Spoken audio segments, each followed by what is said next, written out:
Merci beaucoup, M. le Président. Alors, vous comprenez, je me suis levé rapidement, un, pour faire une ovation à ma collègue de Duplessis, puis deuxièmement, pour me faire avoir 2 fois pour me lever. Alors, merci beaucoup. Ça me fait plaisir de prendre part à ce débat. Notre collègue de Matane a dit mardi soir dans cette chambre ici que nos policiers sont des professionnels, ils sont compétents, ils sont engagés dans leur communauté. Alors, voilà pourquoi, pour nous, c'est si important le projet de loi 1. Notre gouvernement veut envoyer un message très, très fort, puis on veut le faire dès le début. On envoie le message à la population, puis même pour l'ensemble de la députation, des gens qui sont ici assis, que l'UPAC, c'est important pour nous et qu'on doit avoir confiance en eux. Parce que vous savez, un des mandats de l'UPAC, c'est de faire enquête sur les hommes et les femmes d'État. Alors, les gens dans cette Assemblée doivent avoir confiance en eux. Notre collègue de Lapinière s'est aussi dit mardi qu'il était surpris que la CAQ ait choisi ce projet de loi comme projet de loi numéro 1.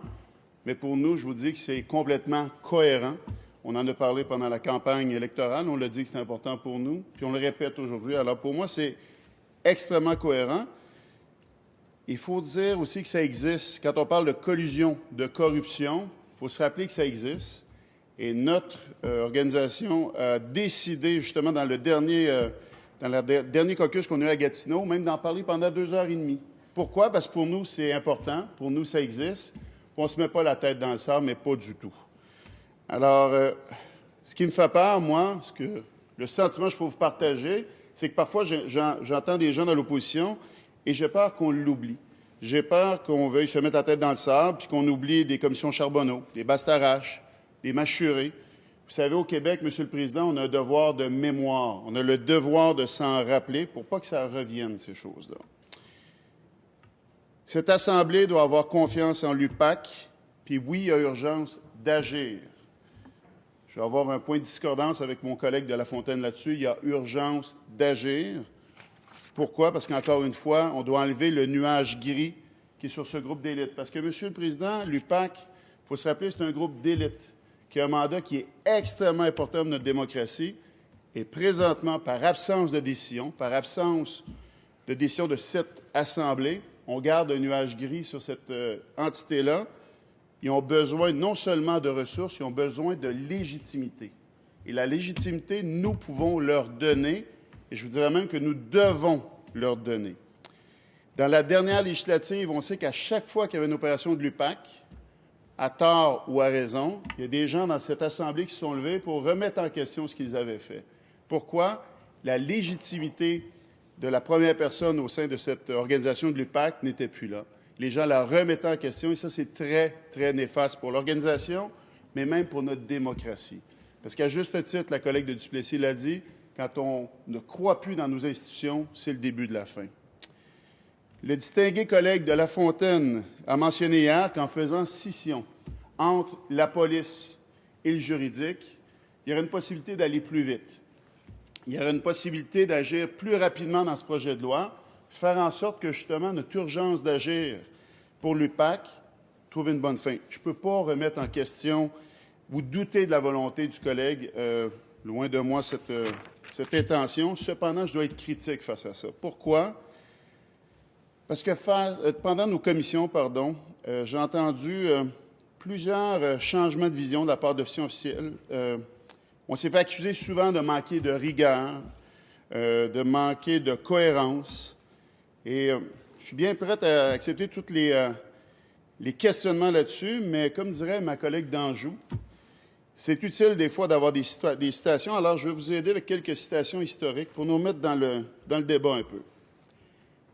Alors que la campagne électorale faisait rage et que nous avons parlé du vote aux 2/3, il y a des citations qui ont lieu. Donc, la première, et je cite, « Cette proposition de mettre en ballottage les chefs de police du Québec, ce sont des intentions d'ingérence qui sont extrêmement graves pour un leader politique. » Ça, c'est de l'ingérence politique dans la police. Et c'est cité par M. l'ex-premier ministre Philippe Couillard le 2 septembre 2018. Pas il y a 4 ans, mais vraiment tout récemment. Deuxième citation. « Ce n'est pas l'appareil législatif de nommer des policiers. Nulle part, ça se fait comme ça. » Signé par le PM déchu, M. Philippe Couillard. Alors, dans les deux cas, on a des citations. où on nous dit carrément que le vote aux 2/3 ne devrait pas se faire. Alors, vous comprenez pourquoi aujourd'hui, quand on me propose de faire une scission entre les deux volets du projet de loi, puis je vous dis, il y a une logique. Quand on y pense, on se dit juridique, police, on va les séparer, on va les scinder, c'est deux réalités différentes. C'est sûr que je dois me questionner en disant que dans nos commissions, lorsqu'on a entendu les débats, il y avait clairement une volonté d'en rajouter, de dire non seulement le 2/3 pour nous, c'est rendu bon, puis c'est correct que les gens évoluent en passant. Hein.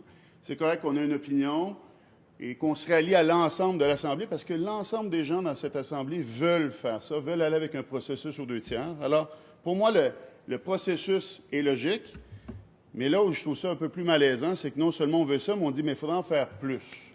Moi, je veux bien, M. le Président, je veux bien modifier nos façons de faire, mais ça devient difficile pour moi de comprendre ce qu'il y en arrière de tout ça, alors que ces mêmes gens, puis je vous l'ai prouvé avec des citations, en octobre dernier, nous disaient que c'était vraiment pas la bonne chose à faire, il ne fallait pas toucher à ça. Là, maintenant, non seulement c'est bien, mais il faut en faire plus. Alors, c'est sûr que c'est malaisant. Et le danger, lorsqu'on nous a proposé de rajouter des directeurs de sûreté municipale, c'est que oui, on va s'attaquer à l'autonomie municipale. Ça, c'est clair que pour nous, c'est un enjeu, puis on en a parlé pendant les commissions. C'est un enjeu qu'on a discuté beaucoup. Et en plus, lorsqu'on parle de police, j'ai une de nos collègues de l'opposition qui était dans une commission parlementaire qui nous a dit ne pas avoir beaucoup de sympathie pour les policiers. Alors, j'espère qu'au final, tout ce qu'on veut, on veut vraiment le bien de la population, on veut vraiment faire avancer le débat, puis c'est ce qu'on fait aujourd'hui. On a, pendant les commissions parlementaires, on a eu de bons échanges, et les gens de l'opposition officielle ont entendu les mêmes gens que nous. Donc, des groupes qui sont venus et qui nous ont amené un bon questionnement passant, le questionnement pour le vote aux 2/3. Est-ce que le 2/3, c'est suffisant? Est-ce qu'on ne pourra pas aller au 4/5e? Est-ce qu'on ne pourra pas aller avec une unanimité? Mais je vous dirais, M. le Président, que ce matin, on a prouvé que c'était possible. Ce matin, nous avons voté pour la CDPDJ et nous avons voté à plus de 90 %. C'est plus que l'ensemble de mes notes à l'école. Alors, on ne vise pas la note de passage de 60 %. Ce qu'on veut, nous, c'est l'unanimité. Mais si on inscrit ça, vous savez ce qui va arriver dans le futur, on va arriver avec des échecs. Ça va être très difficile de faire passer des choses ici. Cependant, ce qu'on veut, c'est rallier l'ensemble des parlementaires. Et ce matin, prenez pas mes paroles, prenez les faits. Regardez ce qui s'est passé ce matin. On a réussi dans cette Assemblée à voter pour le remplaçant du CDPDJ avec une note de 90 %. Alors moi, je pense que c'est possible, ça nous prend de l'ambition.